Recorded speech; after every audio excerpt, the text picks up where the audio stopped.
regular meeting of the Gary Common Council. As is our custom, we'll begin with a word of prayer from our parliamentarian, Councilman Ron Brewer. Shall we pray? Eternal God, we thank you for this day. We thank you for your keeping and your saving power, God. Lord, as we enter into this meeting in a new month that we have never seen before, we say thank you. We ask that you will bless each and every last one of us as council members and bless the administration, oh God, for allowing us to assemble to do the work of the people that have elected us in these seats, oh God. We ask that you bless every citizen of this great community, watch over us as a community, and we ask this blessing in your son, Jesus' name, we pray. Amen. Amen. Thank you, Councilman Brewer. At this time, we'll have our Pledge of Allegiance. I pledge allegiance to the flag of the United States of America and to the republic for which it stands, one nation, under God, indivisible, with liberty and justice for all. Roll call, Madam Clerk. Councilwoman Atkins.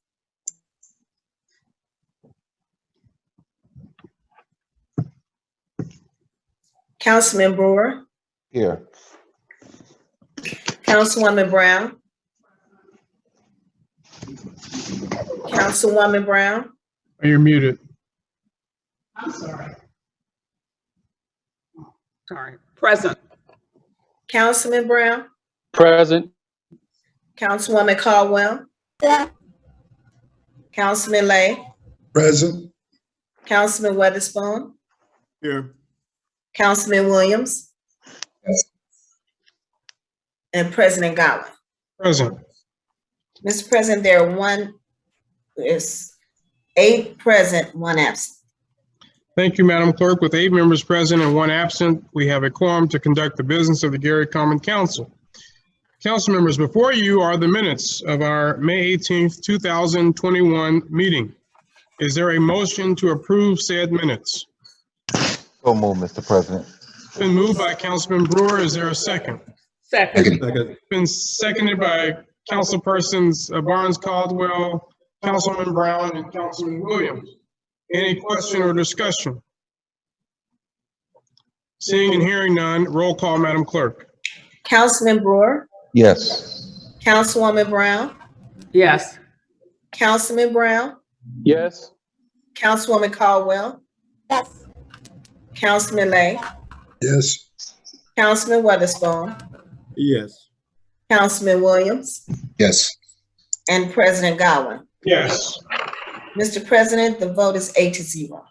Thank you, Madam Clerk. With a vote of 8-0, the minutes of our May 18th, 2021 meeting are approved. Assignment of council pending ordinances and resolutions on first reading.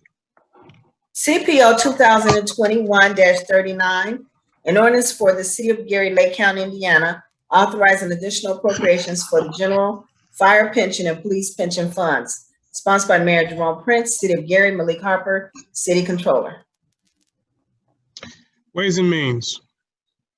CPO 2021-40, an ordinance amending Title 15 entitled Land Usage, Chapter 123 entitled Zoning Code of the Code of Ordinances of the City of Gary, Indiana. Petitioner Ben Creamer, 3401 Gary LLC, 4900 North Cott Avenue, Downers Grove, property at 1400 Colorado Street, Gary, Indiana. Planning and Development. CPR 2021-06, a resolution regarding the Gary Common Council policy authorizing participation in meeting by electronic communication, sponsored by William Godwin, President of Gary Common Council. Public Safety. Mr. President, ends assignment of pending ordinances and resolutions. Thank you, Madam Clerk. Councilwoman Barnes Caldwell. The Ways and Means has before it CPO 2021-39. For the record, I approve this ordinance for reporting now. Councilwoman Caldwell. Caldwell, you have some, it's not coming in very clearly with the mic. Maybe let's try that again.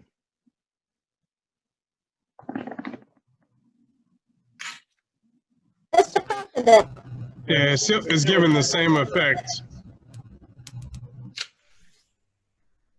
Can you try without your earpiece and see if that's better?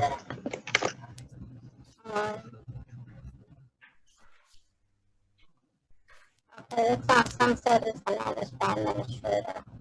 Um,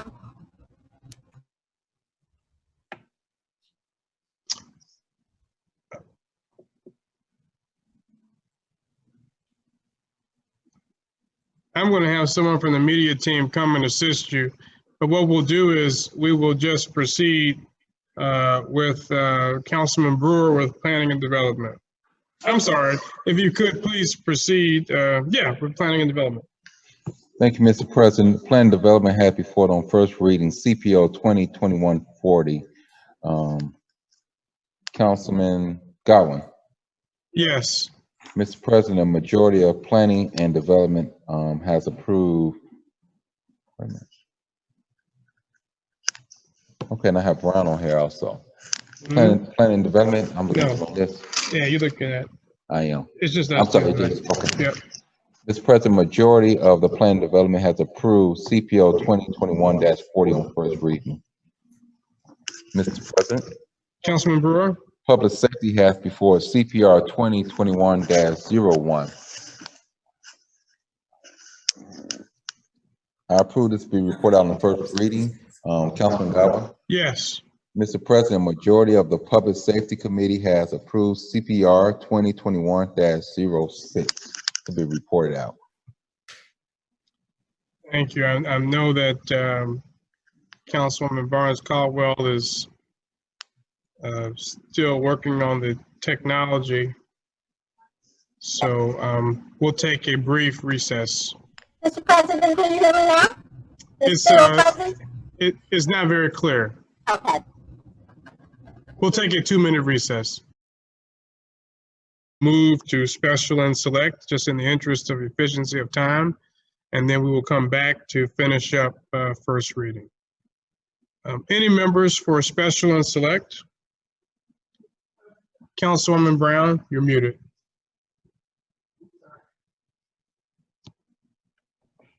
Okay, Mr. President. Councilwoman Brown? We received a letter from the Office of the Gary Community School Corporation District Manager. The Gary Community School Corporation would like to cordially invite you to attend the commencement exercises for the Westside Leadership Academy class of 2021. Services will be held on the Westside Football Field Stadium on Sunday, June 6th at 2:00 p.m. Please let us know if you will be able to attend by contacting Mrs. Irma Patton at 881-5401 or epatton@GaryCSK12 INUS. Dr. Paige McNulty. And I have another announcement.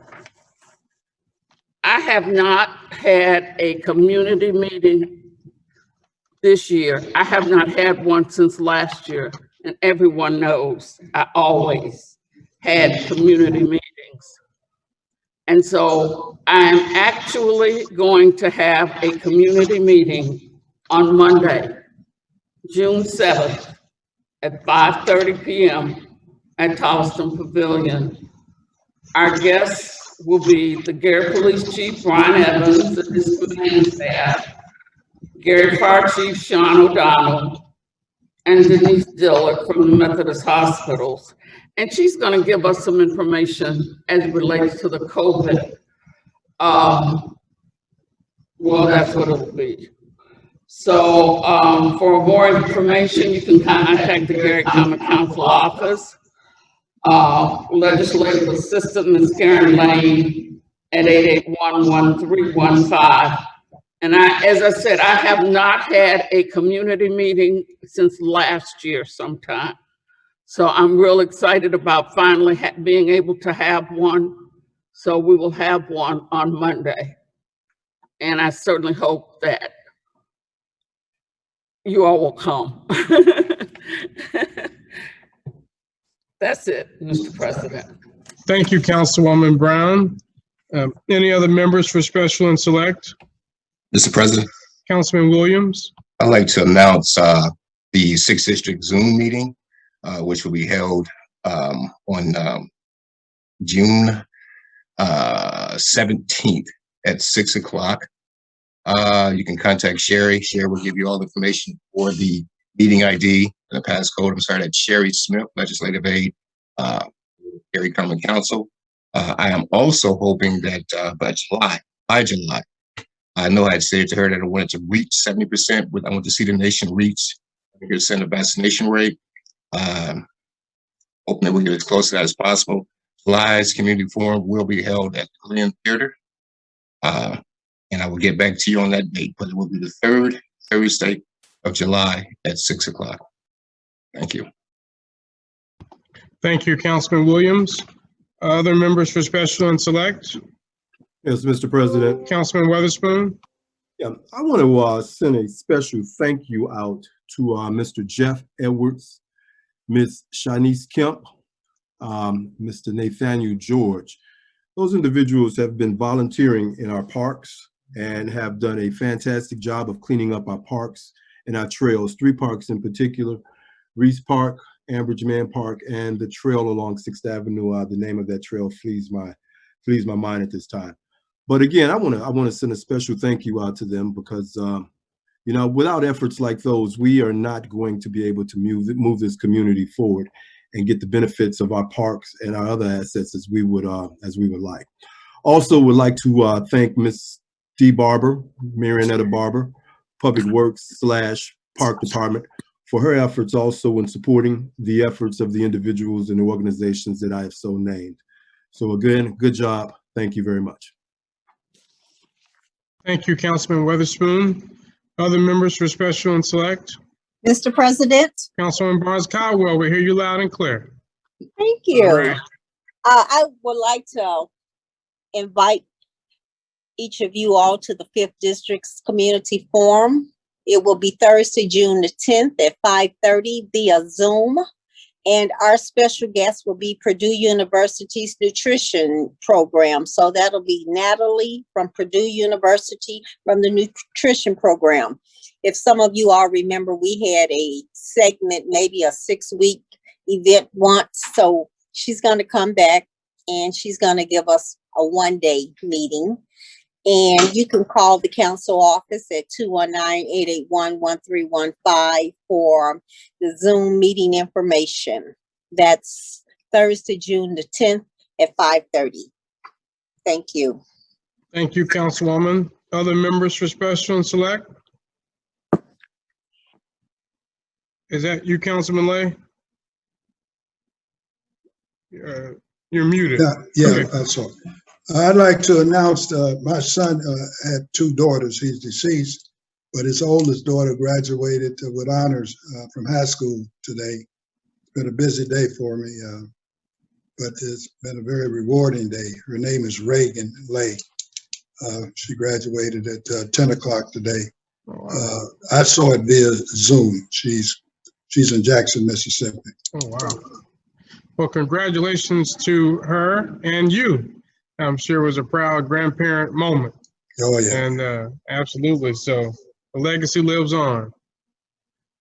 Other members for special and select? Well, I will just add a few items. We will be having our next 1st District community meeting on Thursday, June 24th, 2021 at 6:30 p.m. via Zoom. Our special guest will be Lake County Commissioner Kyle Allen, providing county updates, as well as Congressman Frank Mervan with federal updates. We'll also be following up on concerns around the parks throughout the 1st District, Etna, Glen Ryan, Miller in particular. So we'll be following up with that, as well as beach patrol, many of the topics that came up last week at our meeting. Also want to announce that this Friday on June 4th at 5:30 p.m., Lee Companies is unveiling and having a special tribute for the first responder mural, which is in the Lake Street Alley, which is an art zone. If you have not been behind there, it's now paved, and so you can go and see all of the various graffiti art that has been up, but it's a very nice mural. I know that the mayor will be there and I will be there this Friday, and the whole community is invited, 5:30. It's also the first Friday for the shops on Lake Street. We always encourage everyone throughout the city and region to come and to support our small businesses that are there on Lake Street. As well, take note that the farmers market has restarted for the season. It operates every Sunday between 11 a.m. and 1 p.m. at the old Miller Schoolhouse lot, right where Miller Avenue and Lake Street intersect. I guess that would be the northeast, I believe, side of that intersection. So make sure you avail yourselves of that opportunity as well. Other members for special and select. All right, seeing and hearing none, we will return now to our assignment of council pending ordinances and resolutions on first reading, and I will call on Councilwoman Barnes Caldwell. Mr. President, Ways and Means has before it CPO 2021-39. For the record, I approve this ordinance for reporting out. Councilman Brown? Yes. Mr. President, a majority of the Ways and Means Committee approves CPO 2021-39. Thank you. Councilwoman Barnes Caldwell. Mr. President? Are you gonna go? Oh, sorry. Councilman Brewer? Yes, the plan development has before CPO 2021-40, reporting on first reading. Mhm. Also, the public safety committee has before CPR 2021-06, reporting out on first reading. Right. Councilwoman Barnes Caldwell. Mr. President, Ways and Means CPO 2021-39 reporting out on first reading. Thank you all. Now we will have our council pending ordinances and resolutions on third and our final reading. CPO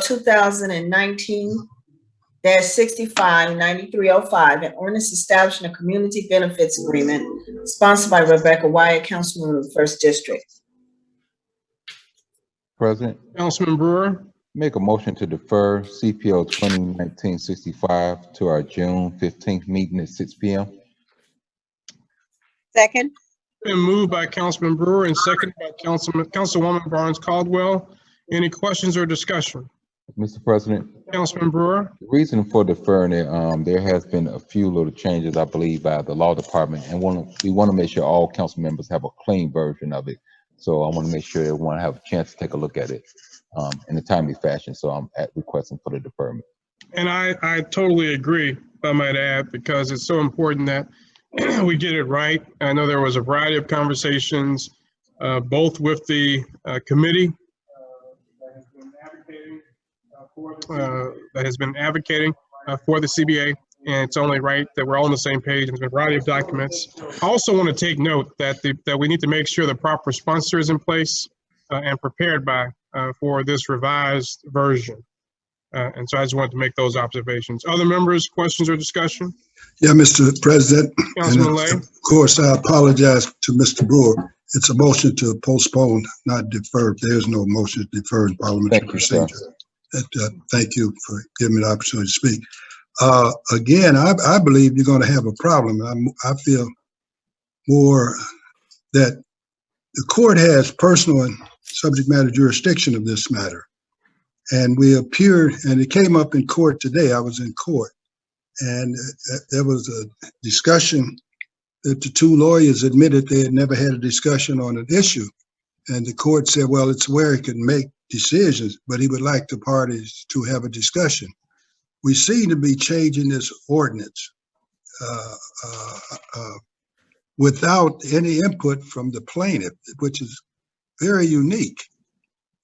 And I suspect it could, just calculating how it could go, you pass it, the mayor vetoes it, you override the veto, he attempts to stop it in the court because there's been no discussion with him. So it's going to be a lot of unnecessary litigation, where it would seem to me you would want to discuss this with the executive branch.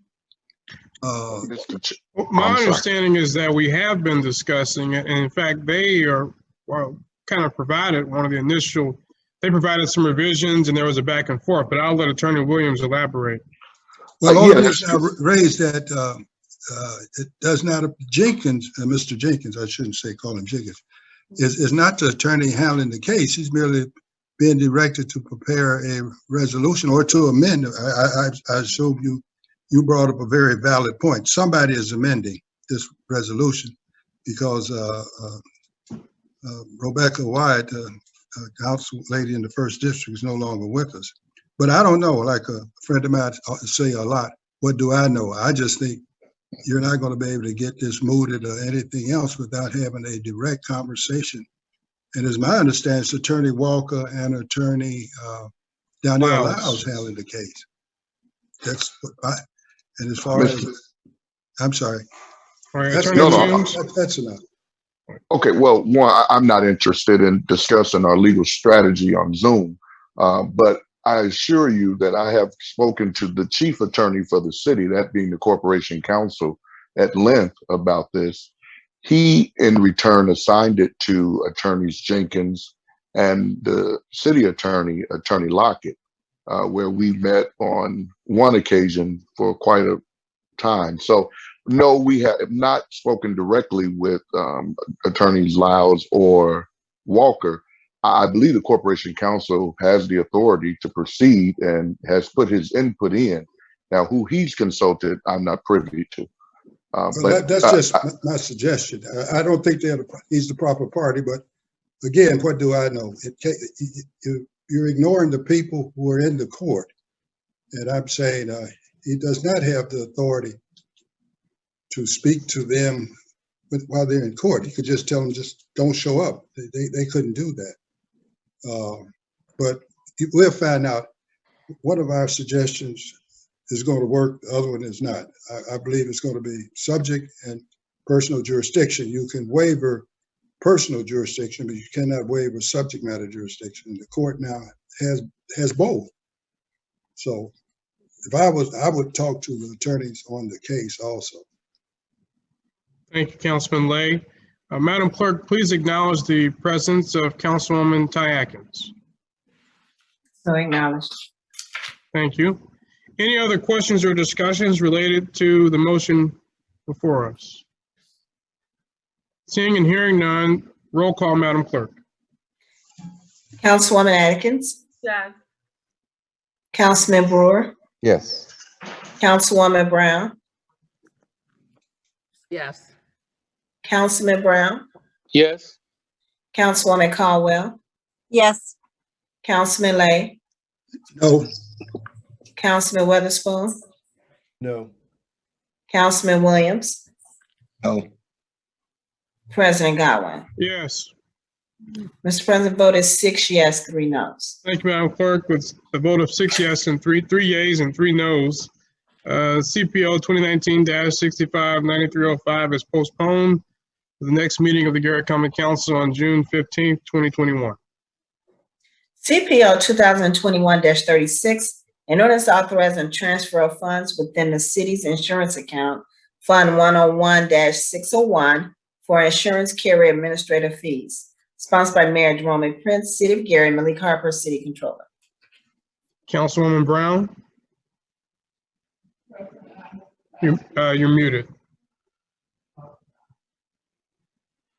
Mr. President, I move for passage of CPO 2021-36 on third and final reading.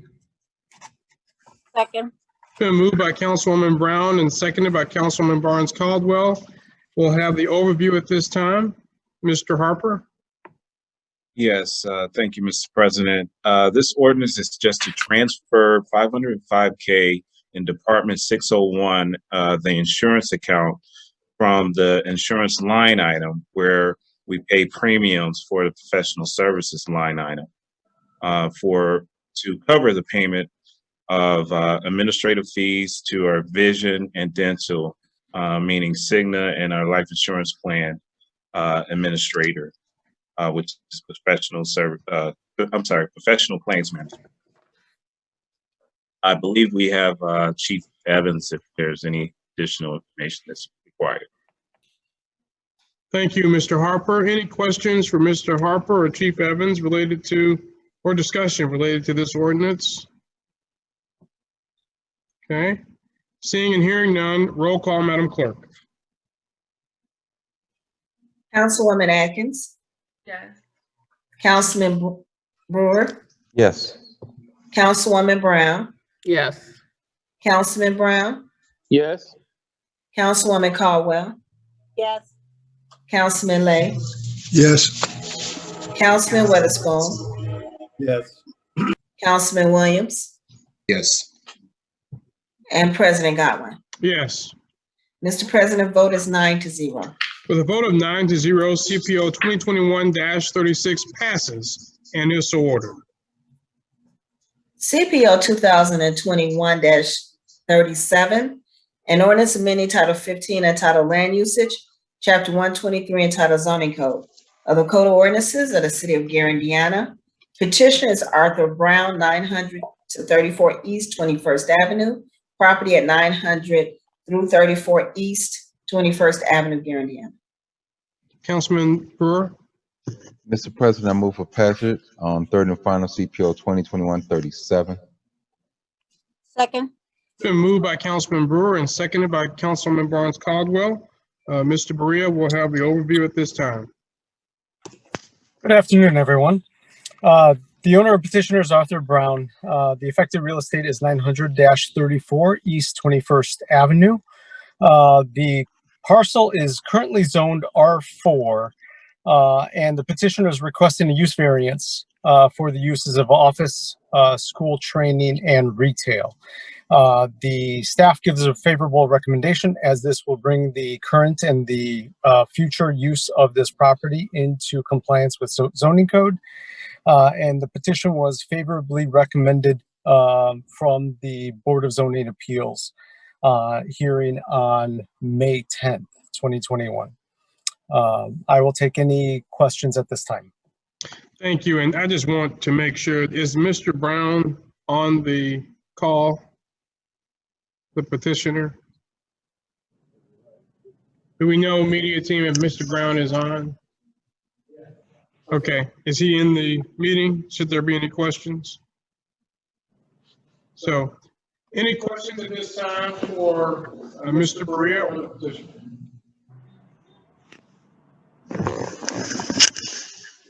I will just ask if the councilperson, is this, what district is this in? This is in the 4th district. Councilman Atkins, did you have any particular views on this? No, President Godwin. And during our committee meeting last week, I did ask the council to support this, and so I am in support of this particular ordinance. Thank you. Any other questions or discussion from council members?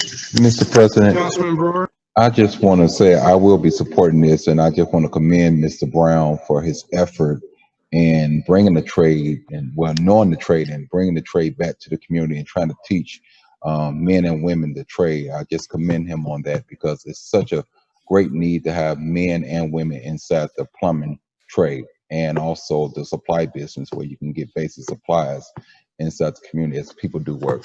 So I just want to commend him. Thank you, Mr. President.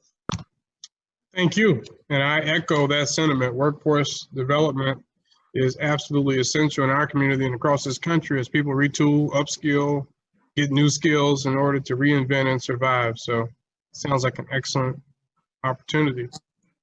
Any other questions or discussion? Seeing and hearing none, roll call, Madam Clerk. Councilwoman Atkins, Councilwoman Atkins, Yes. Councilman Brewer, Yes. Councilwoman Brown, Yes. Councilman Brown, Yes. Councilwoman Caldwell, Yes. Councilman Lay, You're muted. Yes. Councilman Weatherspoon, Yes.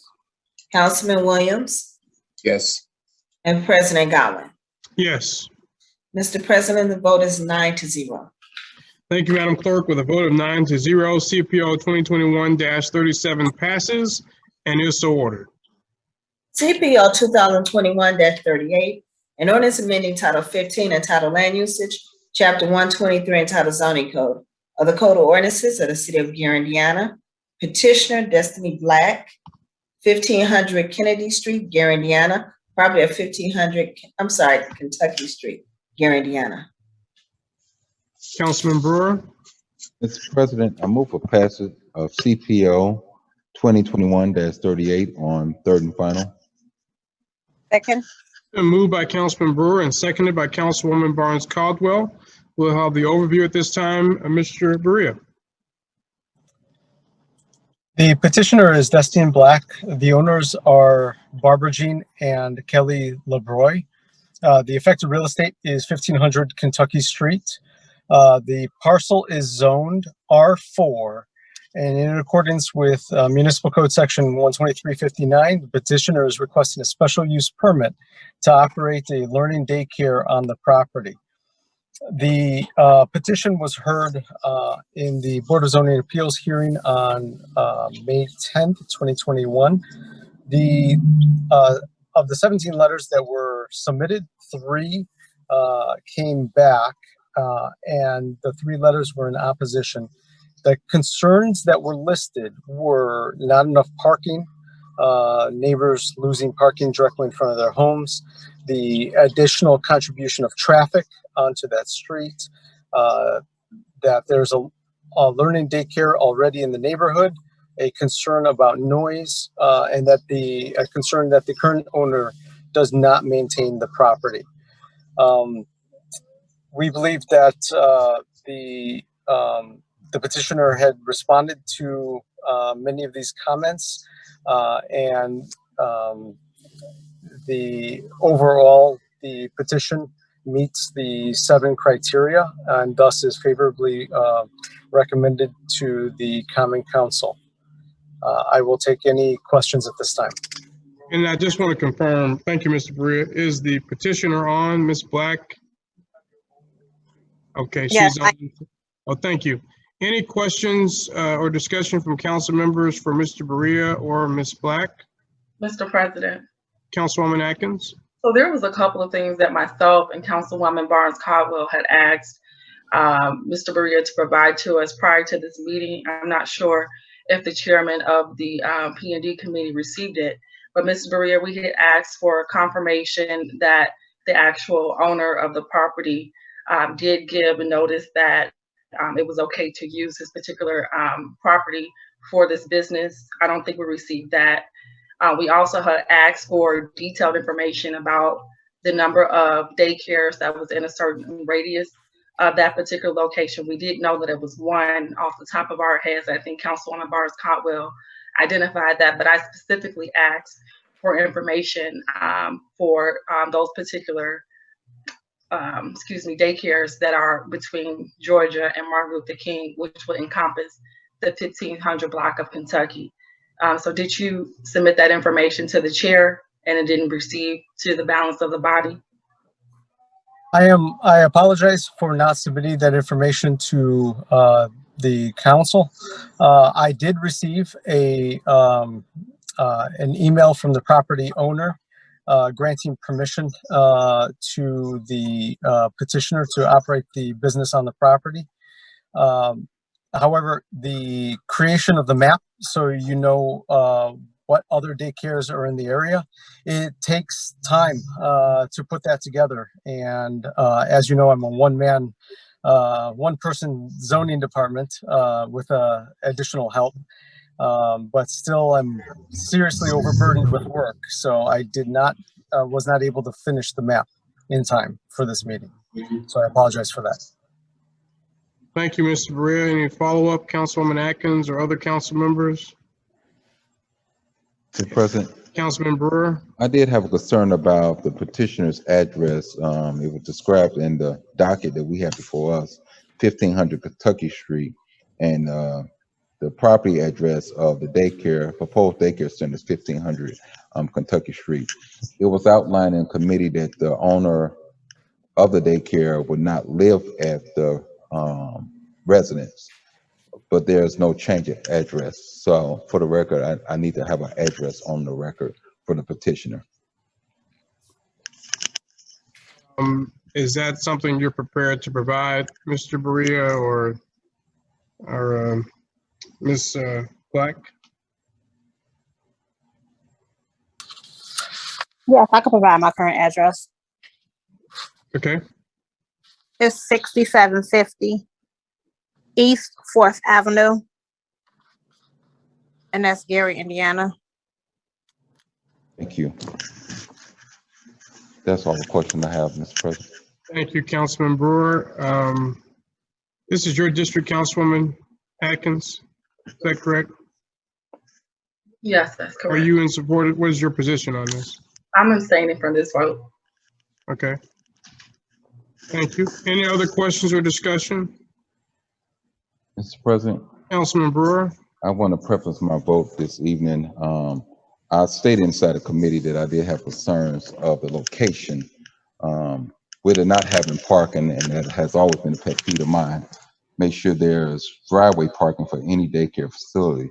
But this one here in particular is next to a busy street, 15th Avenue, and goes until Kentucky Street. It's a corner house, and it brings a safety concern for me.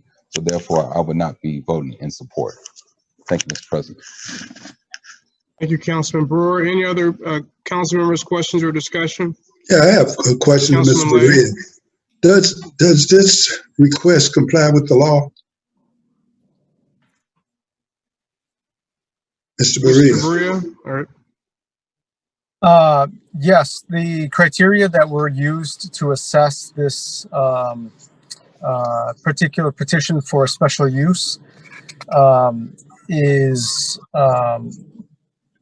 was measured against the special use criteria that we had at the moment. We have subsequently concluded that if a petitioner is not residing on the property, then it is not, because a home occupation for a special use should be secondary, incidental to the primary use of the residence. And that would be a special use request. And if you're not residing on the property, then it should be, then the real request is to use a residential zone property for a business, which should be a use variance. So in that, with that definition, then no, with her not living on the property, then no, it doesn't meet those criteria. That was a long explanation. Let me ask the question differently. Did you recommend approval to the council?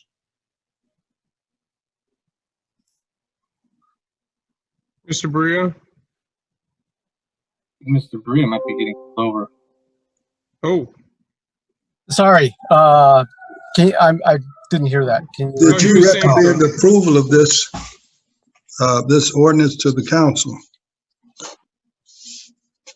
Yes, it was submitted with a favorable recommendation because our understanding at the time was not what I just stated.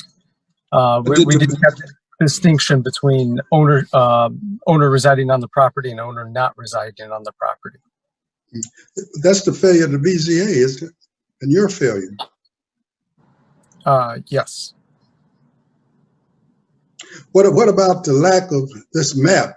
Was that the responsibility of this person to do the map? No, that's my responsibility. So when did you decide that it did not comply? When she gave her address? When I found out that she's not residing on the property. When did you find that out? Just recently, yes. Like when she answered the question? Right. Very recent then. Okay, thank you. all right, thank you, Councilman Lay. Any I other will questions? be voting in favor of this All right. business operating. Any other questions or discussion?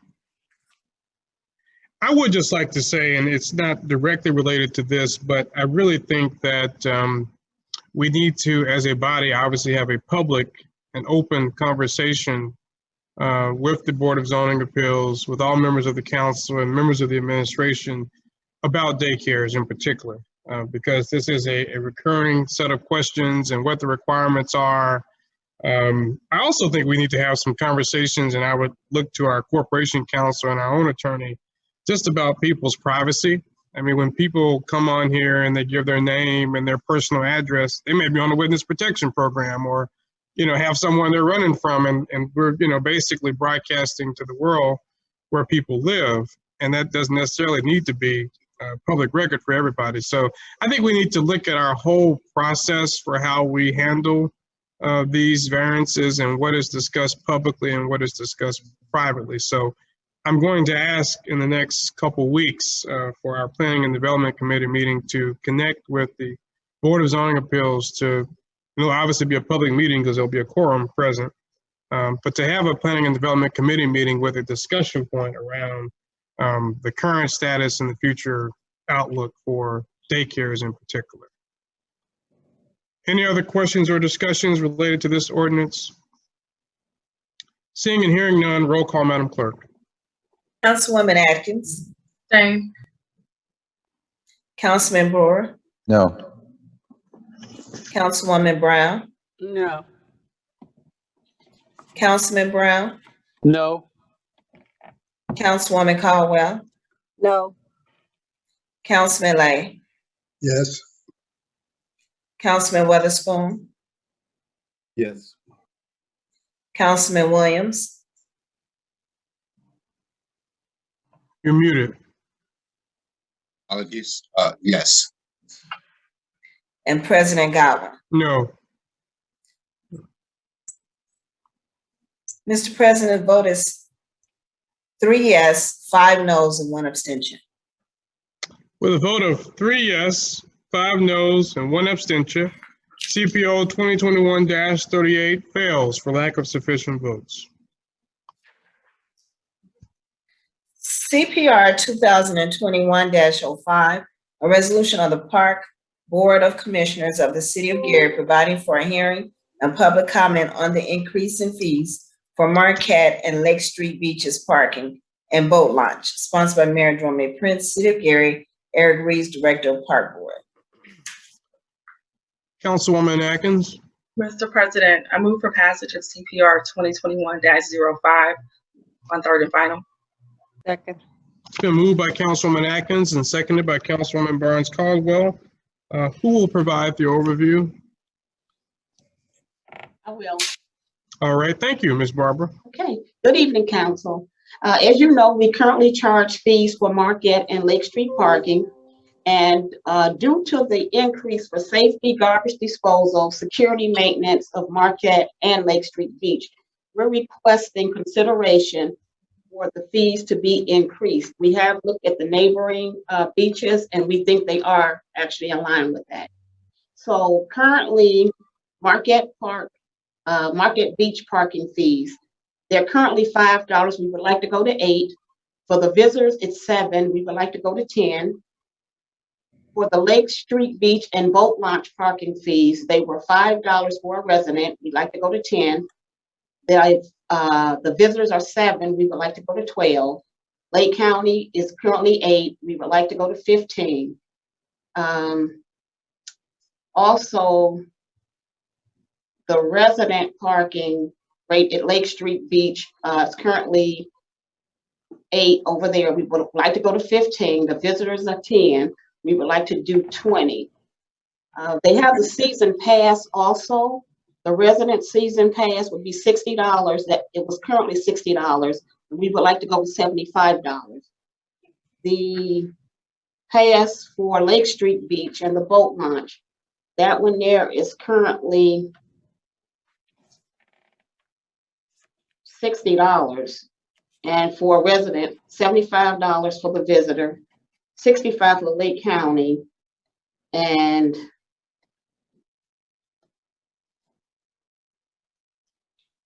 for 2020, I guess they don't have the pass on here, but we'd like to go to $125 for the resident. A visitor would be $150, Lake County would be $135. Then they have what's called the weekend season pass. Currently, that's $25. We would like to go to the $55.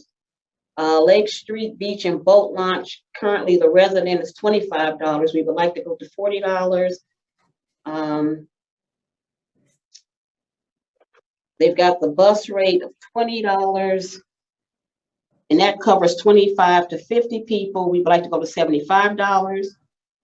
Resident is 20 at the boat launch. That's what it currently is. And we would like to go to Lake Street Boat Launch and parking fees for 2021. We'd like to go over there to $100. They have what's called they have the mobile homes. So the resident is 20. The resident, we'd like to move the resident from 20 to 50. And then the resident over at Market Beach and Boat Launch from 20 to 30. And the visitors for 25 to visitors for 65. And the visitor for the boat launch and Lake Street Beach area from 25 to 40. I think last week we did turn in a whole mapping of the cost. Thank you, Ms. Barber, and I just want to always give you another public shout out for taking on this additional full-time job. So I just want to make it clear that we really appreciate you stepping up to do this. Any questions for Ms. Barber or discussion, Councilman Brewer? Good evening, Ms. Barber. I did hear you speak about the fees increase. And can you go back to, did you mention about trailers being brought in? And the reason why I asked about trailers, and I'm talking about specifically about jet skis being brought in. Do we charge per jet ski or are we just charging per trailer? Because I know some trailers can hold between 2 and 4 jet skis. And I was just wondering, maybe we should make a check on that. Maybe we should charge per jet ski as they enter in, and not so much of the vehicle. It's the jet ski that's going into the water. So some may come with 2 to 4 on a trailer. Okay. And they're paying just one fee, but 4 people basically in the water. Okay, I'm not sure if Kamisha Jackson is on, and she may can answer it, but I can check, because I look at it and I get what you're saying. Okay. Other than that, everything else I'm fine with. Thank you, Councilman Brewer. And these fees go into effect July 1, is that correct? It would go into effect when? As soon as passed. Okay, so I guess we could, if we pass it tonight, we could amend it if we wanted to make a more specific change to the jet ski, per jet ski versus trailer. But I know we want to start getting in that additional revenue, in my mind, as soon as possible. Oh, absolutely. So this week we opened up the beach this week. So we didn't make any changes on anything? As far as parking? Yes. No, we did not. Okay. So how long would it take to make changes to the machine for parking at the Marquette? Is Kamisha Jackson on? I think she was on, because they handle the changing of the machines. Mr. President, if I may. Councilwoman Atkins. During our committee meeting, Judge Monroe, I'm not sure if she's on, but she was in our committee meeting when we discussed this. And one thing that she did state was that the change will take effect July 1.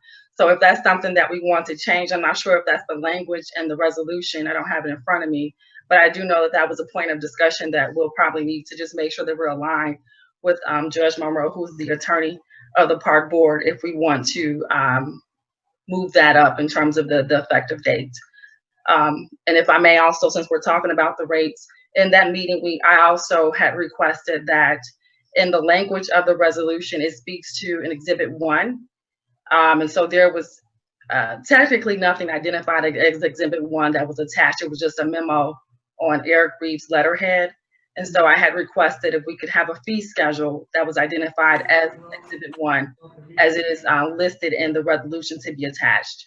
So I'm not sure if that was provided by the board attorney, but I know Judge Monroe did state that she will get that to us, but I haven't seen that. So I would say, Councilwoman, maybe July 1 is the better date if that's already what's in place. And that would give us time to change over the machines, get you the fee schedule, And Well, I mean, whatever. I'm just repeating, just letting you all know what was stated in the committee meeting, because that's why we have committee meetings, right? To have these discussions. and then I also, do know the fee schedule. yeah, the fee schedule is also important to make sure that we have that correct attachment to the resolution. Thank you, Councilwoman Atkins. I don't see a specific date in the resolution. I think that was more of a policy decision about when the board would implement it, but I would, to borrow from a famous case, implement these fees with all deliberate speed. I don't know why we want to miss a whole month of additional revenues. So Mr. Chair. Councilman Brown? Thank you, Mr. Chair. I think one of the reasons why the July 1st date came so we could actually post, so people would know about the increases. And in a lot of cases, when you have fee increases, you do try to let the public know effective that date that those fees will be increased. It also gives the person time to realize that there is going to be an increase. We don't want people to feel like we blindside them and just trying to take money and they have no idea about the increase. So I think that was part of the reason for the July 1st date, so we could actually post effective July 1, these are the dates. And that's when the increase comes into play. So that's, to my knowledge, that's what the purpose is. I don't know if Judge Monroe is around, but in my professional opinion, I think in an effort to have goodwill with the public, and I certainly agree that there's a financial issue for the city, but I also think there's a certain amount of goodwill we should have and do proper notification. When you go in restaurants, a lot of times they'll put on the wall, effective this date, these are fee increases for the food, so you know you're paying more. I do understand the need for the fee increases across the country. Everything is going up, gas, vehicles, the whole 9 yards. So I don't think the increases are outside of the realm of not necessary. I totally can support that. I just think that it is necessary to give the public proper notification. Thank you, Mr. Chair, Mr. President. Thank you, Councilman Brown. Mr. Chair. Councilman Williams? Thank you. Just a quick question, and Councilman Brown, I do support what you just said. Ms. Barber, I was trying to keep up with the fee changes. What is the fee change for residential parking? For the residential parking for Market, it would go from 5 to 8, and Lake Street, it would go from 5 to 10. 5 to 10. Mhm. Thank you. You're welcome. Thank you, Councilman Williams.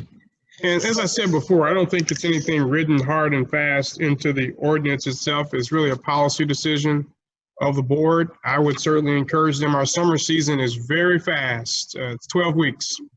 So we definitely don't want to miss a whole third of that, you know.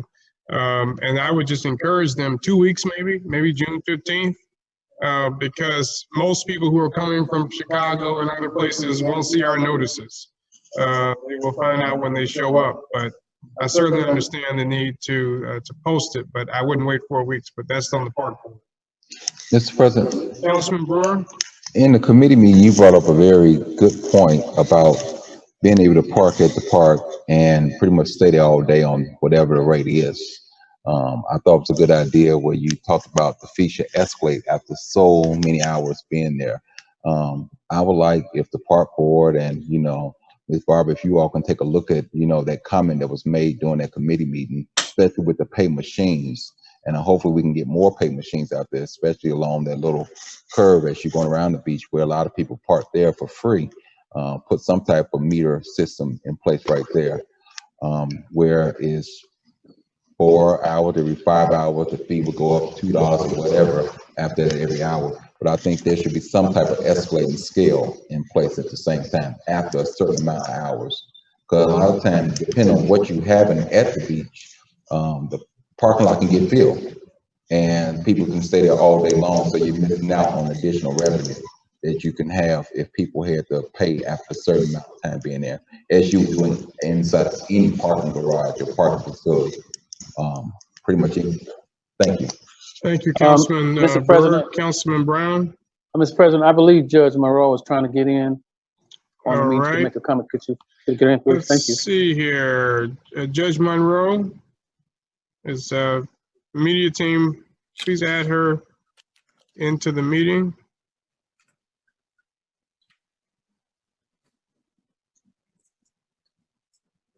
Do we see her?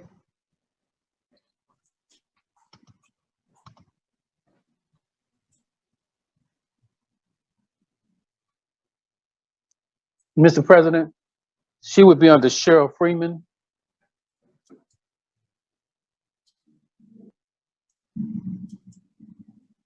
I don't think they. Cheryl Freeman. Look under Cheryl Freeman. 531-16. Councilwoman Barnes Caldwell, you're not muted. Cheryl Freeman. Okay, well, while they're looking, I will just reassert what Councilman Brewer said about the fees, and I'm glad to see that we are raising the fees. Not because we just want to raise fees to be raising fees, but we don't follow supply and demand, right? We know the supply is severely limited and the demand is very high, and price should follow demand. And we need to charge and not sell ourselves short. So I'm very glad to see that the Park Board is doing this. We know that it's a major revenue generator for the city. So I just applaud them and ask that you continue to look and see, how we stack up against other neighboring parks. And we really have to see ourselves as competing with Chicago to some degree because of our proximity. And you can't park for 2 hours for $10. So let alone the whole day. Mr. President, Councilman Brewer? while we're talking about that, it was another question that was raised also. I believe Councilman Williams or Councilman Weatherspoon raised it about the time.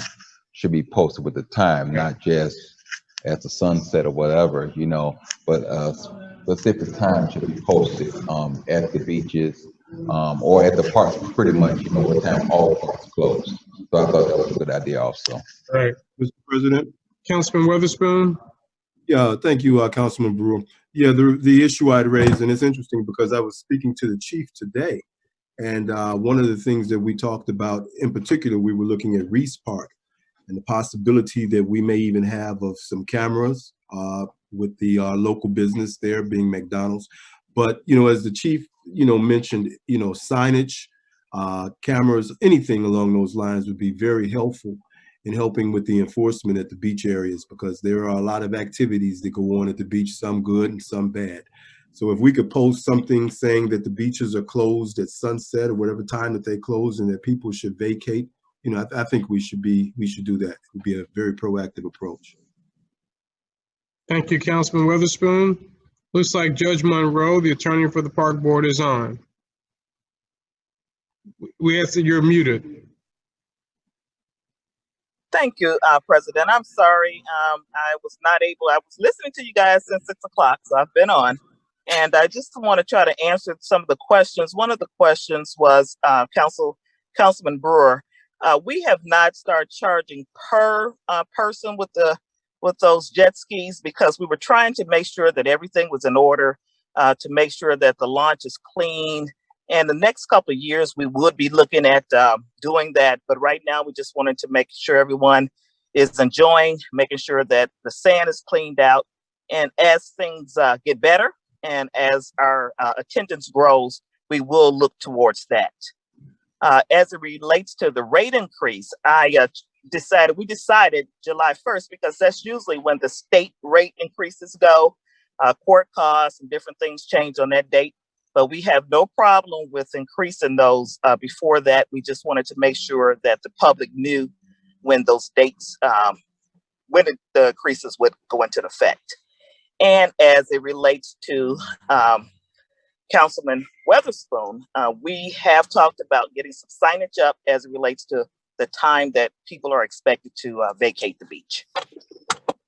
And any other questions? Oh, and as it relates to Councilwoman Atkins, we will attach that, Council Lady Atkins, before we ask that this go into effect. We will attach Exhibit A. Thank you, Judge Monroe. Any other questions or discussion?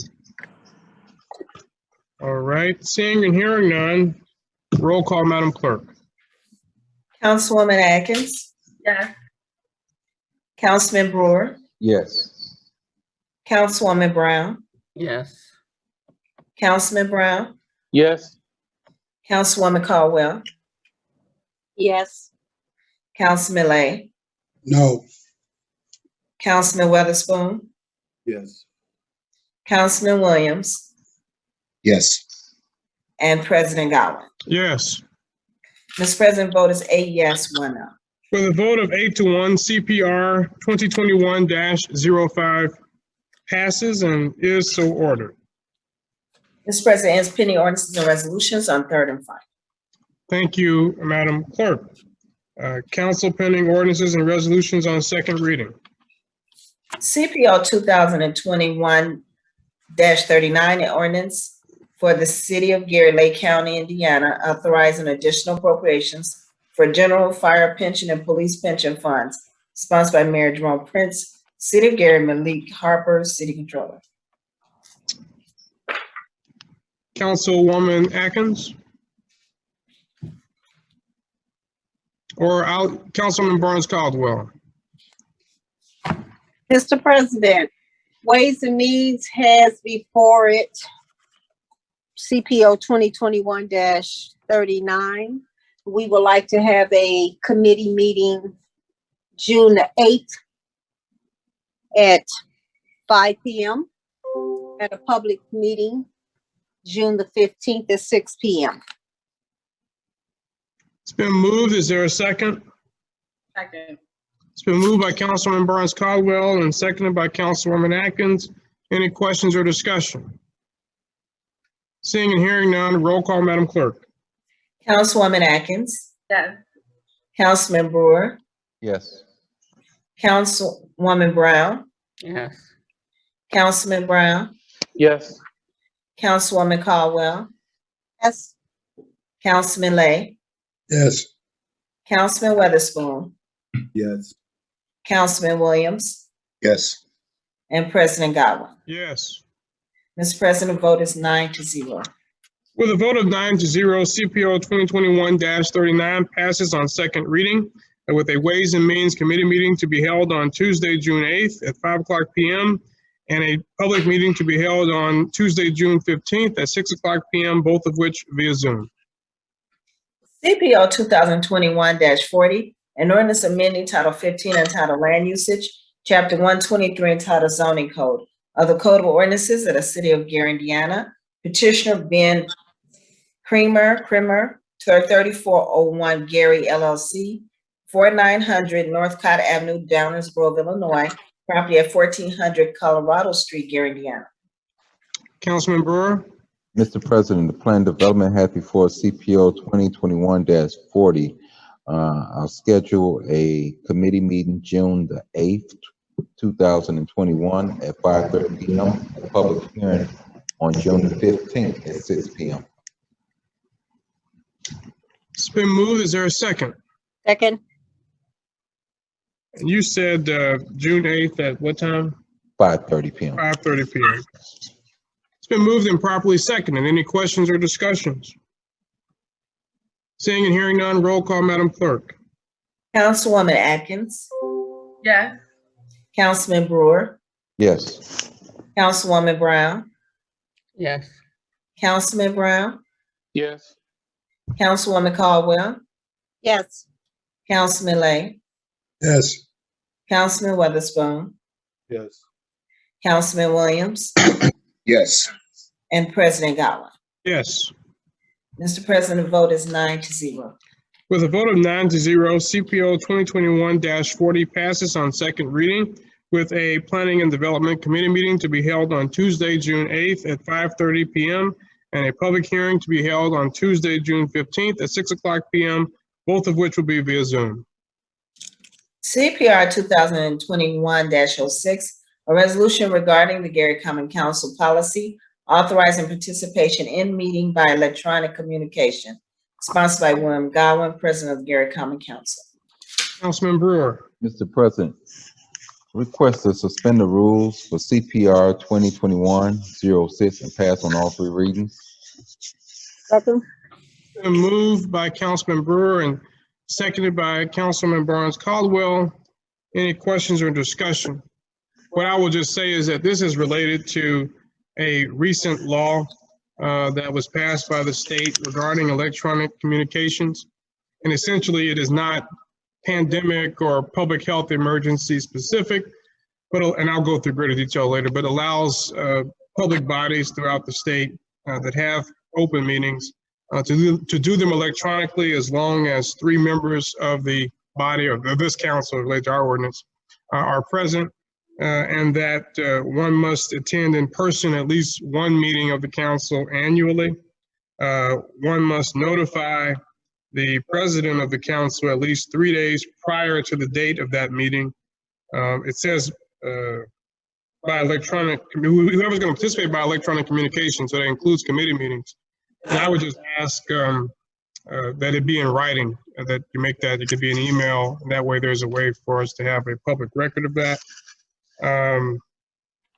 All votes taken during a meeting at which at least 1 member participates by electronic communication must be taken by roll call vote. We do that anyway. All members participating electronically are considered to be present at the meeting. So the main idea is that at least 3 people have to be in person.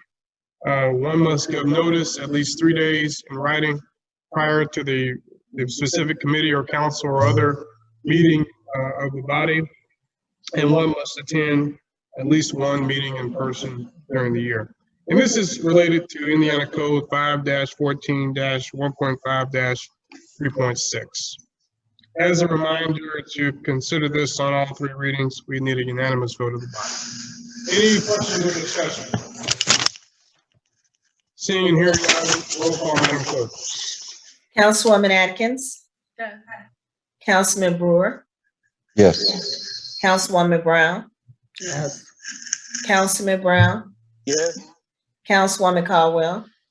Yes. Councilman Lay. Yes. Councilman Witherspoon. Yes. Councilman Williams. Yes. President Godwin. Yes. Mr. President, vote is 9-0. With a vote of 9-0, the rules have been suspended to consider CPO 2021-06 on all 3 readings. Now, we entertain a motion for passage of CPO 2021-06. President, make a motion for passage on CPR 2021-06. Been moved by Second. Councilman Brewer and seconded by Councilman Brown. Thank you. I think I've given the overview, but if there are any other questions or comments, please make those at this time. What's the effective date, Mr. President? Immediately upon passage. In fact, today is written into the ordinance. So, Mr. President, be clear, so long as 3 members are inside the chambers, we're in compliance with our law and the state law. Right. Okay. So in the law, it says it has, I haven't read it. It says it has to be in writing. In terms of the notice, Yes.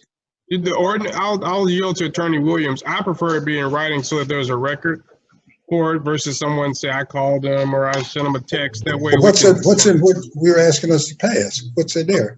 It just says that it should be electronic communication, must communicate. If you're going to participate by electronic communication, you must communicate your intention to the council president at least 3 days prior to the date of the meeting. And so Right. I'd rather have it in writing and time stamped, so there's no confusion about that. But Attorney Williams, would you like to elaborate? Yes, you're correct. The law set out several provisions. It just simply stated that you had to make your intentions known.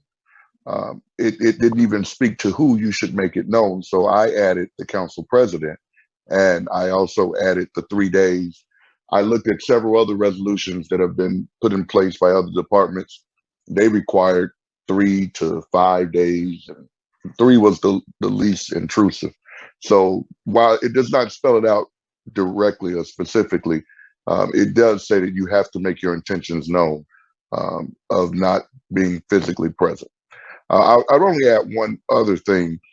Even though we're putting this in effect immediately, the intention was we were unaware if the governor was going to extend the emergency provision, which he did, I believe, earlier, late last week, and I didn't get it until Friday evening. So we're still under the emergency declaration through 11/59, June 30th. But after that, to do this, the law required that you pass this resolution. I'm not sure. So what is it, immediately or after June 30th? Which No, one? it can be immediately. I mean, we put in there immediately because at the time we were under the belief that the emergency declaration would end and you would not be able to have a meeting. In fact, this meeting would have possibly been a violation if it was not extended. So it's no harm with it being put in effect immediately.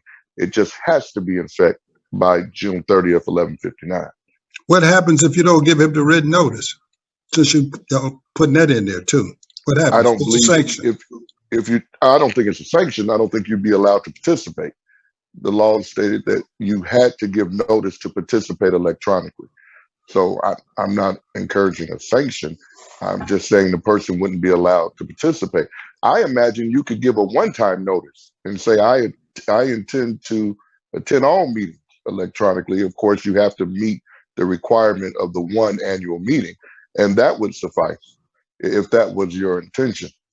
But it didn't spell out with that greater specificity. It just said you had to give notice of your intent to participate electronically. I like your last response, Attorney Williams. Just give a one-time notice that I'm going to do all electronic, and whether I come to the chambers or not, I'm counted. If I go electronic, I'm all good. I won't be with no violation. All right, any other questions or discussion? Yes, Mr. President. So in the event that you have to, have a meeting with us outside of the building, you can still run the meeting from a different location, am I right? Yes. Right. And in most cases, would this be a Zoom meeting or like we're doing now, where we'd actually have you on Zoom while the meeting is being conducted, or would it just be audio? Oh, I think you have to be video. I think you have to have, Attorney Williams? It didn't specify that you had to have video. It just said it had to be electronically. But I would strongly suggest that we keep the practice of Zoom. That's what we're accustomed to. That's what the public's accustomed to. So that would be my intent. Also, Councilman Brown, you stated you could have the meeting from any location. You could, but that would have to be, of course, follow open door, and you'd have to provide the notice because 3 members must be at the physical location of the intended meeting. Yeah. So Mr. President, what I'm saying is, provided the 3 members are where they're at, the president can still do the meeting from another location, provided it's done on Zoom.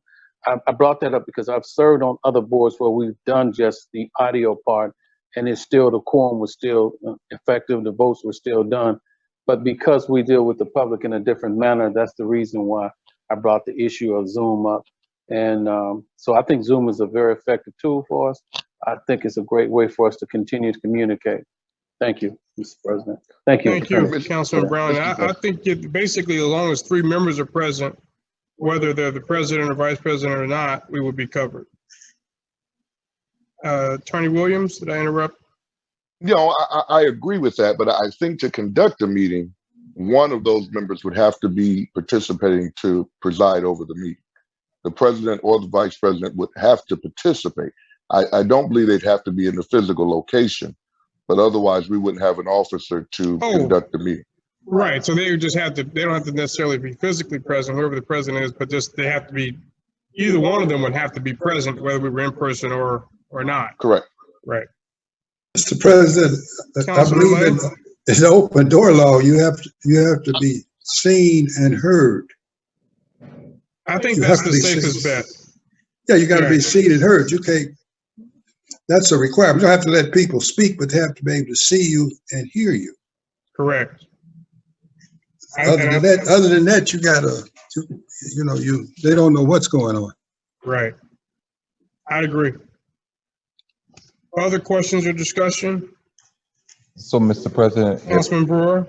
My question is so much as the public at this time now. If we're going to be doing this via Zoom, that can get kind of tricky if you open up the public portion and things of that nature. to a Zoom audience because you don't know where people are at. How are we planning on this opening back up to the public inside the chamber when you have 3 members here? I think we'll have to determine that at the right time. Right now, we're just talking about our meetings. And so I think at the right time, we'll get to our public approach. I want to deal with that. I know those comments gonna start coming. So. Right. Yes. And I suppose, one could physically be in here. I mean, we talk to folks, petitioners, we don't know where they are, right? On several of these matters, we do ask that people turn their cameras on.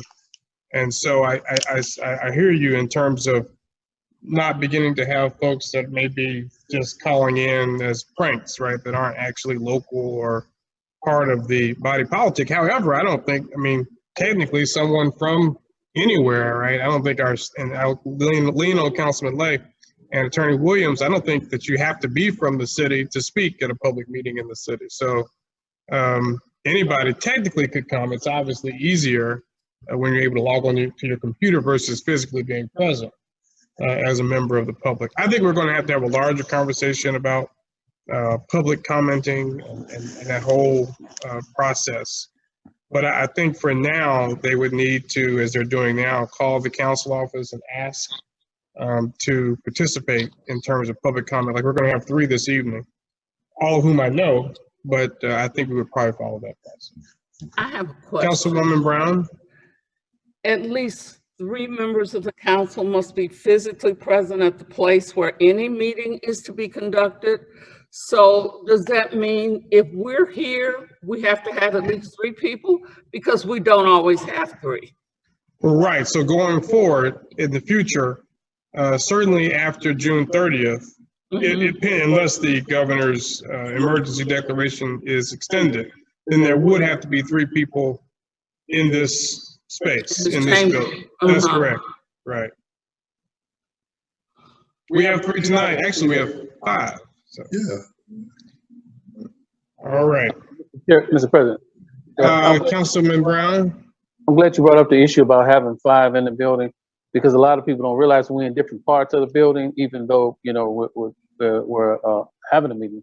And because of the Zoom, if we do it that way, we probably would be sort of limited to the amount of people we could have in the room because of the feedback. And we probably have to move our council people in different directions, different rooms, possibly. Okay, thank you. Thank you. And I think we can, again, a court would have to decide it, but it says must be physically present at the place where any meeting of the council is to be conducted. And so I think arguably the place is 401 Broadway, right? And so we could, get into where we are at 401 Broadway. But I think this is City Hall, this is our address. And so as long as the 3 members are present at that address, I think we would be okay. But I would obviously yield to our corporation counsel and our very own council attorney. Any other questions or discussion? Well, let's make sure, Mr. President, we get some type of clarity on that part there, because I think that can get kind of tricky. 3-member presence, and we all scattered about, and we're not present in the same room. So I just want to make sure we're clear on that issue there. We don't run a violation there. Yeah, Mr. Chair. I don't believe anybody's interested in that level of minutia. I think as long as you're in the physical structure of the building, that would suffice. Of course, this will, if it was legally challenged, it would be a case of first impression as the law was recently created. But my legal opinion would be, as you stated, as long as you're in the building, you're okay.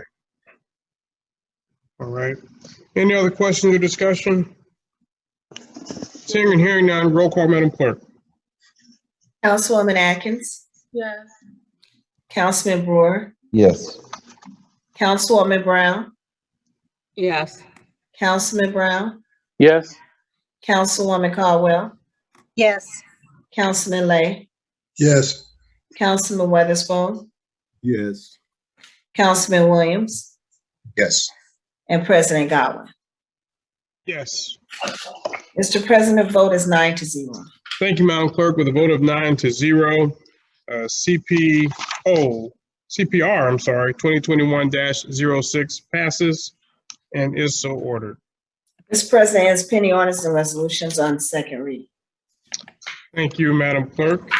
We will now have reports. Councilwoman Atkins. If it's okay, I wanted to make a motion to suspend the rules and add an ordinance that should have been on the agenda today, which is CPO 2021-16 for third and final.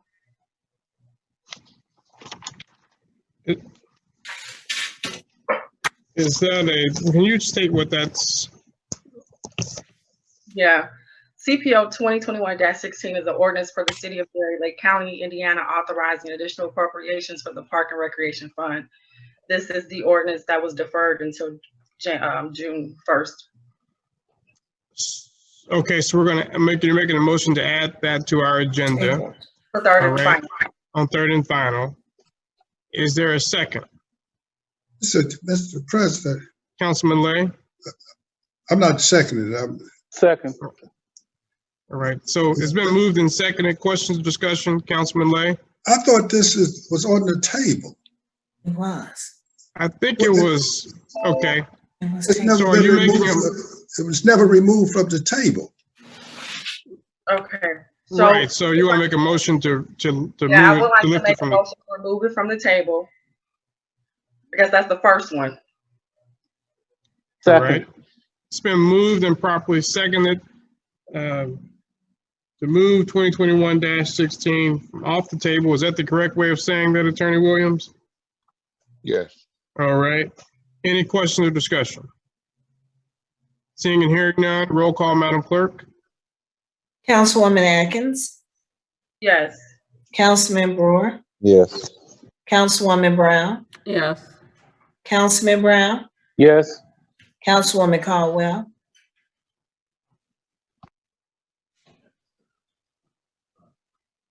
Oh, yes. Councilman Lay, Yes. Councilman Weatherspoon, Yes. Councilman Williams, Yes. and President Godwin. Yes. Mr. President, vote is 9-0.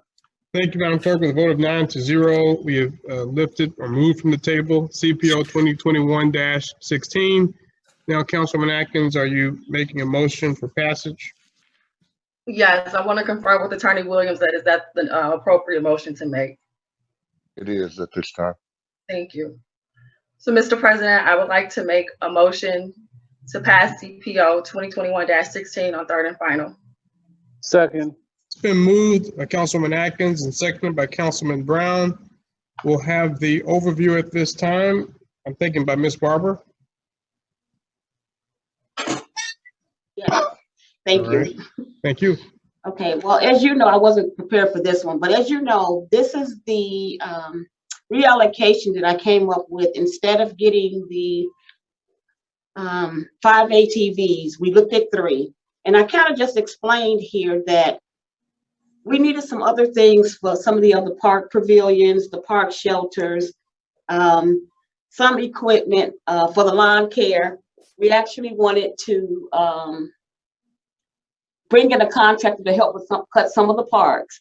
So instead of just taking all of the money and doing the ATVs, we decided to go with 3 ATVs.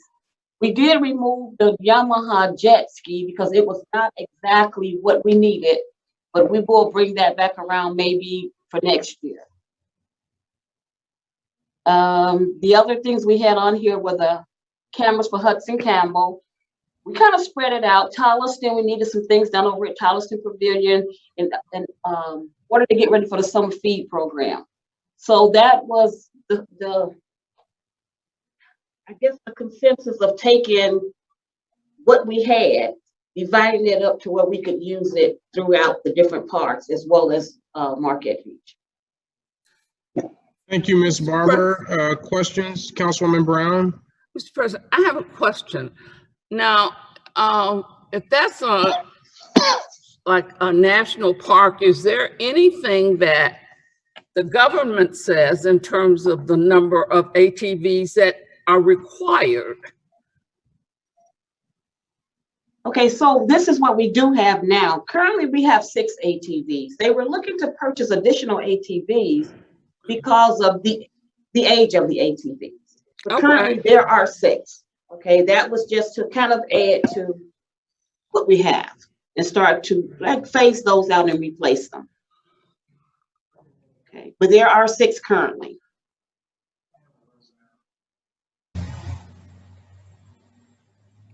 That was my concern. If there is a number that is required for any kind of a national park. I'm not sure, Councilwoman, if there's a number required. I know that that's what they functioned with in the past. If you want me to find the number for you, I can get that information for you. But I can tell you there are 6 in service right now. Yeah, I'd like to know, you know, if we're required to have a certain number. Hey, Councilwoman. All right, Councilman Lay. Procedurally, what we're doing is just absolutely wrong. When you lay an ordinance on the table, that means that ordinance does not require changing. If it requires changing, it should be referred back to committee. That's what it changes. If what we're doing now just is absolutely amazing. I'm sure this council probably believes it can do whatever it wants to do and ignore certain things, but this makes no sense. That's one of the reasons you can't even debate what you put on the table, because there's nothing there. What Ms. Barber is doing is making probably significant changes where we're missing stuff. This should go back to a committee. Mr. President. Councilwoman Atkins and then Attorney Williams. And maybe this might be a question or a comment for Attorney Williams. So there was no change to the ordinance. The information that Ms. Barber gave us was not in the ordinance at all. The only thing that was in the ordinance was the dollar amount and the fact that what fund it was going to. So the way that the allocations was not actually written into the ordinance. So Mr. Williams, could you? Yes, I agree, and you're correct. There's no substantial change. There was information provided. But again, as we often run into this, Attorney Lay is relying on his vast knowledge of Robert Rules of Order. We are not governed by Robert Rules of Order. We are governed by our own rules. Lay on the table is in your rules. What are you talking about? It's in your rules. Councilman Lay. Yeah. Will I be allowed to finish, or I won't comment? Williams. Attorney Lay can advise. Well, I can, no, what they can do is they can follow your advice. I'm not going to. In this case. Attorney Williams. Listen, yes, you're doing it correct. I've had this debate with Attorney Lay numerous times. Our rules dictate, not Robert Rules of Order. It was laid on the table. That is within our rules. It was taken off the table. It is not a substantial change. If it is a substantial change, it would only require an amendment by substitution. It would not require to go back to committee. That's simply a tactic to delay this. And that's not the rules, that we're not governed by Robert Rules of Order. We're governed by our rules. And it's my legal opinion that you're properly following those rules. Mr. President. All right, thank you, Attorney Williams. Councilman Lay. Unless your rules, and I've read them a whole lot of times, I've not debated, I've not only told him about the rules, when your rule does not contradict, or Robert Rules of Order does not contradict your rule, then you're under Robert Rules of Order. What I'm saying, it was placed on the table. We use Robert Rules of Order not to debate it. We used that, we didn't debate it. In fact, when you ask, could it be any questions, I inform you then you can't debate it. That is in our rules. Now, what you can do is you certainly can do whatever you want to do. But again, I think you better start watching some of these things. You put it on the table in order to do something else. We're not doing something else. It is a significant change when they go from, initially I thought it was 6 to 3. Why is it that a significant change? In other words, Chair, I'm sorry. No, I'm sorry. I don't want to interrupt Mr. Lay. I thought he was done. I'll wait. No, go ahead. Go ahead, Dan. Attorney Williams. Go ahead. Okay, well, again, that too is incorrect. Now, Mr. Lay said he's read the rules several times. I'd advise him to take another look. Our rules say that our rules apply unless they are silent. It doesn't say unless they contradict. It says our rules apply unless the issue is silent, and only then do we refer to Robert Rules of Order, not if they conflict. That is not correct. That's why I'm telling you, in this case, our rules are not silent. We are governed by our rules, and there's no need to rely on Robert Rules of Order.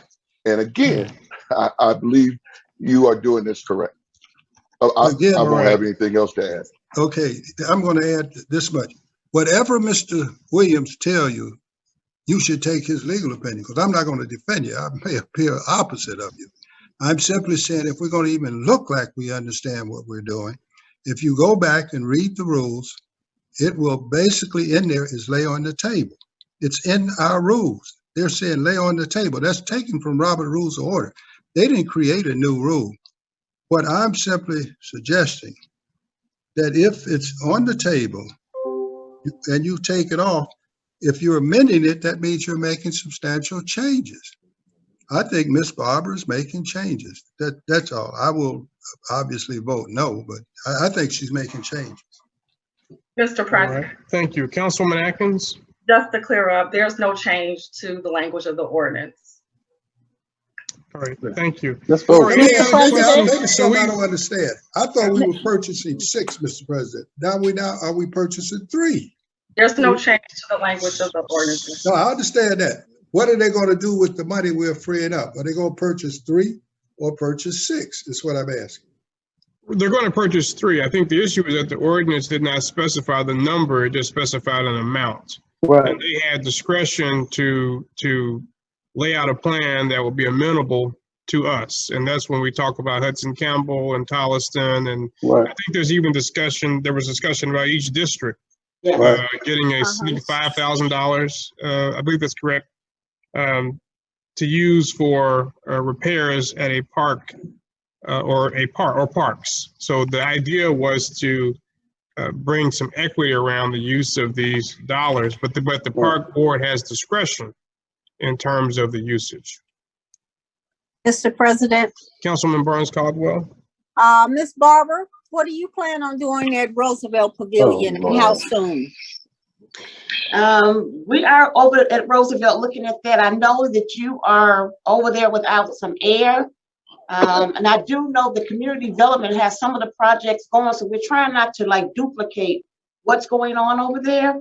And I'll find you, Councilwoman, the sheet from community development to let you know what's going on at Roosevelt that they will do, and then that we would do. But right now, I do know that you need air at Well, let me say this, and I mean no harm when I say it, but Roosevelt has been without air far longer than Tolliston has been without a roof. And I mean, preference is preference. We don't have air. And we have a feeding program over there with seniors. I'm aware of that, and Tolliston is actually on the list of community development projects also to have their roof repaired over there at Tolliston. So I have mentioned all of those things. Okay, so, all right, thank you. Okay, I'm aware of the feeding program that's supposed to take place at Roosevelt. Thank you, Ms. Barber. Any other questions or discussion? Seeing and hearing none. Councilman Brewer? I just want to preface my vote tonight. I do understand there is no changes, and my vote will be no, and it's not because of any changes. I do have concerns with the parks, and I want to see some things in place first before we make a change of this nature here. As I drove just today and over the weekend, I saw several parks that we manage. These are main parks. Boston Park, the grass is very high. Reed Park is a mess. Towson Park is a mess. So, and I know we did get a schedule as far as cutting. So I cannot support these changes at this time, just on a little thing as grass being cut at some of our major parks inside the city. Thank you, President. All right. You have a response, Ms. Barber?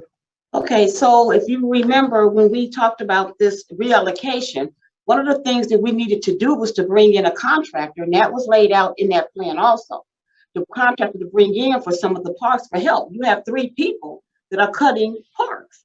So we need help, and they need the reallocation to make that happen. This week, they were at Bowman, and they are on their schedule for the summer. But at the end of the day, they still need a contractor to come in and give them some help. You've got 3 employees. They cut all of the parks. And Mr. President, if I may, Ms. Barber. Councilwoman Atkins? Thank you. I also believe in Ms. Barber's discussion during the meeting that we had, 2 weeks ago now? She Correct. also stated there was a portion of that funding that was going to go towards the repair of the equipment, which was the equipment list that, she prepared for us and we went over as well. And so for us to execute that plan, we need the funding released from the sale of these properties to be able to get the equipment up and running, to be able to get the subcontractors on the streets. Let me, Mr. President. Councilman Brewer. So if that is the case, do we have the contractors ready to go to start cutting these parts? I Ms. do, Barber. Councilman. What happened was we actually bid out, well, we didn't bid out, we sent out for lawn vendors. And we accepted lawn vendors to come in and give us their packages. And we're trying to create where we can, a pool. So we did have about 18 lawn contractors come back. So people use some of that for parks, which use that pool. Public Works does some contracting out. We will use some of that. So yes, I mean, we're ready to actually go with selecting a contractor. Okay. If that's the case, I'll change my vote and I will support it. But I will be watching the parks, and this will dictate how I deal with funding for parks from this point I'm on. watching the parks too, Councilman. I'm driving around saying, hey, I need the grass It's cut. not you, Ms. Barber. I know. I do understand the position that you're in. It's not you at all, but we knew something was coming way before you had to take on this venue here. And I know, but I'm here to unfair produce a that you're in that result. position. So I do appreciate everything you're doing, but I will support it. If this is the case, I will support it. Thank you, Ms. Barber. Thank you, Mr. All President. right. Thank you. Any other questions or discussion? Yeah, Mr. President, Councilman Witherspoon. yeah, I just have one other question for Ms. Barber. Have we started establishing again, I'm a stickler about this COVID deal. And, with us wanting to have meetings in pavilions and things of that nature, have we established yet some post-COVID protocol for having meetings in the pavilions? Councilman Weatherspoon, we have not totally, but I do realize that you're probably referring to Councilwoman Brown's meeting that's coming up Monday. We have made arrangements to go in and get that deep clean for her. And if we know in advance, that we can kind of work with. We always try to work with council people, especially if they need to hold a meeting for the community. And we are working on something for post-COVID, but Monday, that will be ready for Councilwoman Brown. And so with that being said, I can look forward to doing something in Brunswick, provided that you have the correct notice. If you give me the correct notice, Councilman, I will work with that and we will get in there and clean. I don't want to see anybody go in anything that is not deep clean. Okay, great. I appreciate that. Thank you. Okay, you're welcome. Thank you, Councilman Witherspoon. Other members, question or discussion? All right, seeing and hearing none, roll call, Madam Clerk. Councilwoman Atkins, Yes. Councilman Brewer, Yes. Councilwoman Brown, Yes. Councilman Brown, Yes. Councilwoman Caldwell, No. Councilman Lay, No. Councilman Witherspoon, Yes. Councilman Williams, Give me again. Yes. and President Godwin. Yes. Mr. President, vote is 7 yes, 2 noes. With a vote of 7 yeas and 2 nays, CPO 2021-16 passes and is so ordered. Thank you. Mr. President, it's pending ordinances and resolutions. Thank you. This time we'll have our mayor's report. Thank you, Mr. President. Not going to be on camera now. My apologies for that. I'm actually driving, leaving a different community event, but in any event, glad to be here this evening. Certainly appreciate the actions taken by this body on most of the ordinances or resolutions that were presented. But I'm particularly pleased to see the interaction between the department heads and the council members. As was pointed out, Ms. Barber certainly took on an arduous task, as many of the employees and departments have had. And to that extent, she's without question, and I'm fairly certain you all would agree, doing a tremendous job We've talked about doing a national or at least an open search to relieve her of some of those responsibilities. But I guess the part that I'm most pleased about is that she hasn't complained one moment, and we talk frequently just to keep updated and share different perspectives with each other. So thanks to Ms. Barber and to all the department heads that are on the line. I have just 3 things that I'd like to mention this evening. One, I'm sure most of you are aware of, and that's the event that took place at the Gary Chicago International Airport today. We were pleased, Councilwoman Barnes Caldwell was there, but yeah, pleased to receive and accept a $3.5 million grant that will help the continuation of the renovation of runway A. Certainly it was an award that was given by a grant rather by the Department of Transportation, but without question, it was largely due to the hard work of our new Congressman Mervan, who was present as well. So yeah, just pretty excited about that and the continued momentum at the Gary Chicago International Airport. Last 2 items are more of a issue that's relative to everyone in some regards, and certainly I'm sure there'll be varying opinions about this also, but it's 2 human rights issues that we have had discussions with amongst a few different entities and have been asked to support those efforts. One being naming or proclaiming rather June as Pride Month here in Gary, and the other, which let me just back up a little bit, that was actually executed today by way of an executive order. And the other you'll see presented to this body at your next meeting, and that's in support of the American Jewish Committee in an effort to acknowledge, recognize, and help combat offenses against or anti-Semitic offenses against the Jewish community. But in any event, as I said, both of them are human interest efforts and ones that I would hope this body would join in and support as well. And that's the end of the reports, Mr. President. Thank you, Mayor Prince, for those updates. All good in my book. Any questions or discussion for Mayor Prince? Mine is, Councilman Brewer, go ahead. I was just going to say mine is not so much a question, but something I'd like for us to look into. I know there are some concerns about the closure of US 12 with the NICTE project with the South Shore Line, and some residents want to know about after June 10th, 2021, how will one be able to enter into the neighborhood without having to go across a rail track? I know we use Atchison often, especially public safety vehicles when there's a train, which is often. So that's something I'd like for us, I'm not asking for an answer tonight, but something for us to look into to get the word out about how we will, how long this closure is going to last and what are our public safety plans.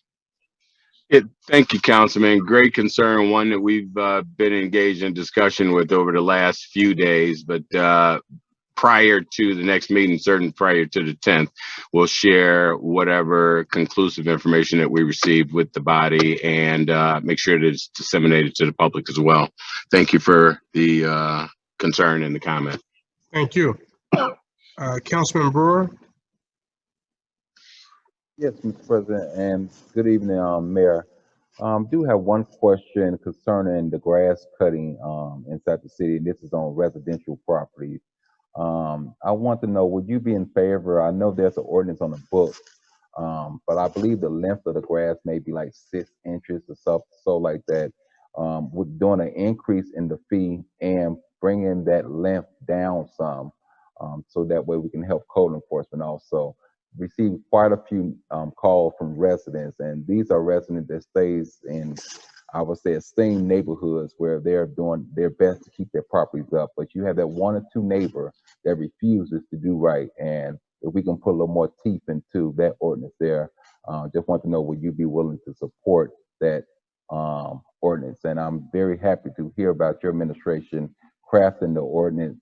And I did talk to Attorney McCain, was joining you on it, about when utility workers are cutting into pavement inside our city, anything that's over 25%, that they will be responsible for paving that entire block.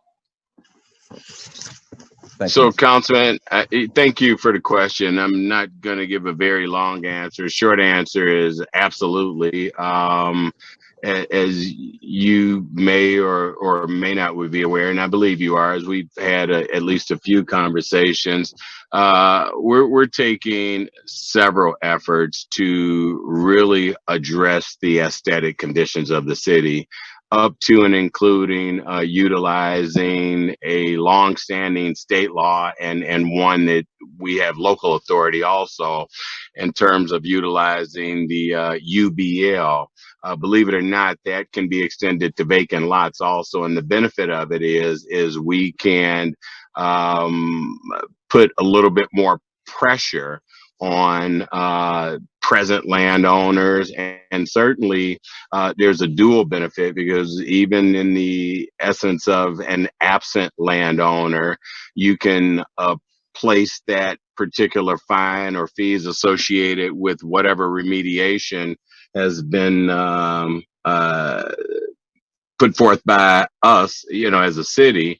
It can actually be attached to the tax bill now. And the essence of it, obviously, if it's someone who's paying taxes, they would have to satisfy that first. But in addition to that, whenever this property is disposed of, and we have every reason to believe that very soon you'll start to see a lot more activity in some of these abandoned areas, such as some that's going on in the 700 block of Kentucky, Vermont, and Ohio.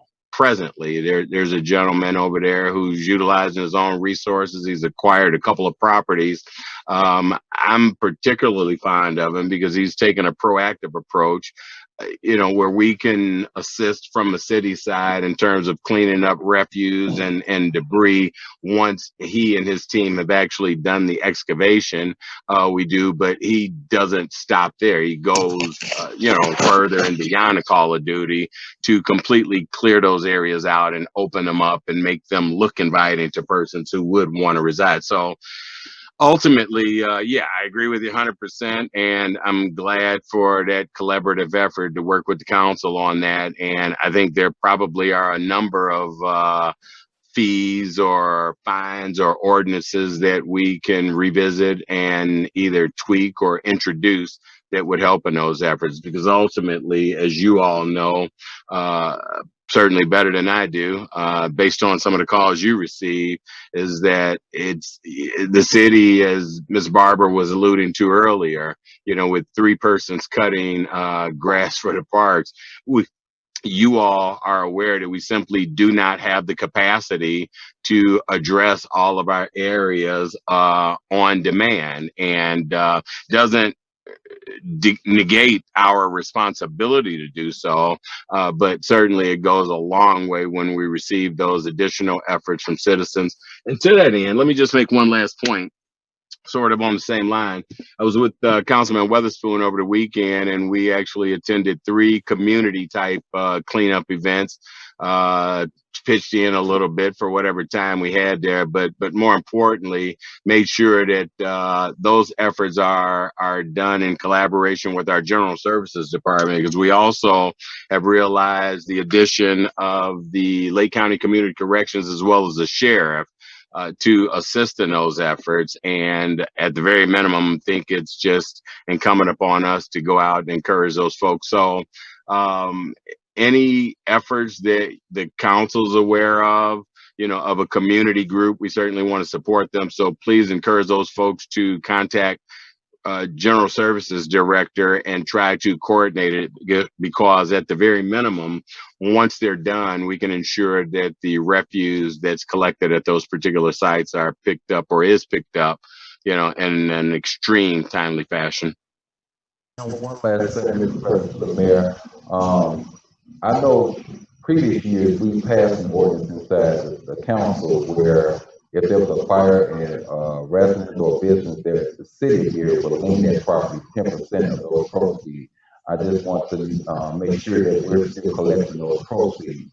We're putting those liens on those properties until they're either put back in the shape they were before the fire, or the city has the ability to come in and demo using that 10% that's been put in escrow. Sure, Councilman. Thank you. Thank you very much. Thank you. All right. Any other questions for Mayor Prince or other city officials who are on? All right. Seeing none, we will thank you, Mayor Prince. And now we will have our public comment.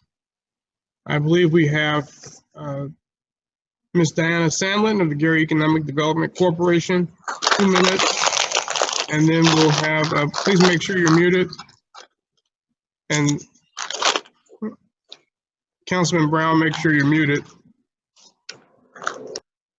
All right, Ms. Sandlin, thank you. Thank you, President Godwin. Good evening, everyone. I am pleased to announce to our residents that we are having a summer kickoff job fair hosted by Gary Economic Development Corporation, Gary for Life, and Goodwill Career Center on Wednesday, June 9th from 11 a.m. to 3:30 p.m. So we are asking for all our residents to come out.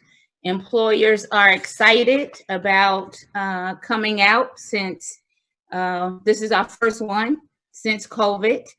And we have some employers like Alliance Steel, the City of Gary Human Resources, INDOT, Indiana Department of Transportation, Jupiter Aluminum, Performance Plus, Luke Gas Station, Retail and Liquor Store, Goodwill Stores, Clean Harbors, and that's just to name a few. We will also have community resources there, like the Bell Project, Community Health Net, which will provide a navigator and vaccinations on site, Geminis Organization, the Gary Commission on Social Status of Black Males. We also have 2 training programs that will be in attendance: the Minority Contractors Collaboration and Jasmine Home Care Training Program, LLC. So again, I just want to announce that employers are hiring. We are asking that Gary residents come out to Goodwill Community Career Center, 4610 West Ridge Road on, again, Wednesday, June 9th. We are asking job seekers to wear masks. If anyone has any questions, they can contact me at 219-741-8568. And I am still at City Hall on Wednesdays, starting at 11 a.m. with employment opportunities. Thank you. Thank you, Ms. Sandlin. Now we'll have Dr. Talithia Barrett with Horizon Bank, which I don't want to steal your thunder, but I wanted to definitely give you your props for helping your bank in opening up its first location in the city of Gary. And you also, it's good to see you this weekend in my district at a community event around youth employment. So Dr. Barrett. Thank you. Thank you so much, President Godwin. And it was very nice to see you this weekend, as well as Professor Dilworth, and talking about all the opportunities for the children of Gary. Thanks for having me tonight. Hello, everyone, and good evening. My name is Dr. Talithia Barrett. I am your community lender with Horizon Bank. My job under the CRA team is to address and ensure equitable lending among those that have been affected by redlining. If you are in need of purchasing a home, starting a business, or doing community development, please call me. My goal is to help fund community efforts, cleanup efforts, all the way up into community concerts. So Horizon Bank has a variety of products to help grow Gary. We are the only bank with home rehab grants. Those grant opportunities will reopen in December. I am happy to announce we are rehabbing several homes in Gary. We also have our Fresh Start checking and savings accounts that help to build credit. We have a home buyers workshop, a small business workshop through IUN, financial literacy for youth and adults.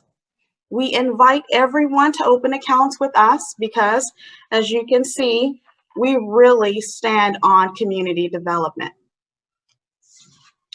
We are happy to hear the announcement of President Biden and Secretary Marsha Fudge and their effort to build Black wealth to directly combat redlining, appraisal discrimination, and insurance discrimination.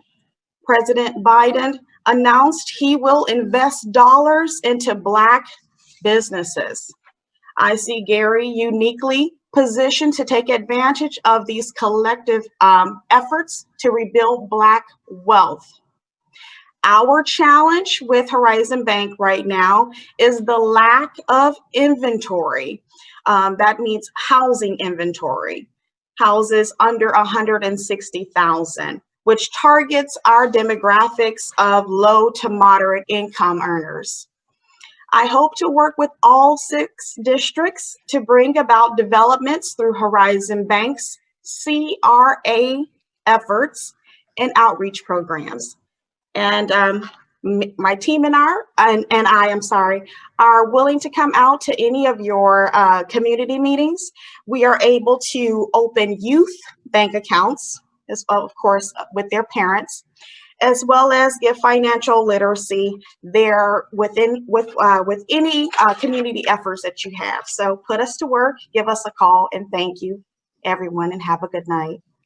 Thank you so much, Dr. Barrett, and I can say amen to a lot of the areas of challenge that you mentioned. I want to thank Horizon Bank, and just for the general public's knowledge, CRA is Community Reinvestment Act.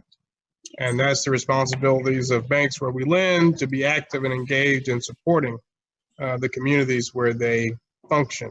So saying thank you, and we think you're going to raise the bar for all the banks in our community, in our city, to get more engaged. Any questions for Dr. Barrett? All right, thank you. And we will certainly be staying in touch. Yes, I will. Thank you and have a great night. You too. I also have Ms. Carolyn McCready. I'm not sure if she is on, but your name is on my list. Do we have Ms. Carolyn McCready? Okay, she is not on, but she's with the Community Benefits Agreement group, but we will be talking with her soon. If there's no other public speakers, any new business or unfinished business from council members? Mr. President. Councilman Brown? I meant to ask her, could she give us the address to the location to her bank so more people would know what to physically go to the physical location for help? I think she may have logged off, but I'm going to see if I can find it really quickly. They are at 3599 Grant Street. So 3599 Grant Street. All right. Is there a motion to adjourn? Thank you, Councilman Brown. Is there a motion to adjourn? So moved, Mr. President. We stand adjourned. Have a good evening.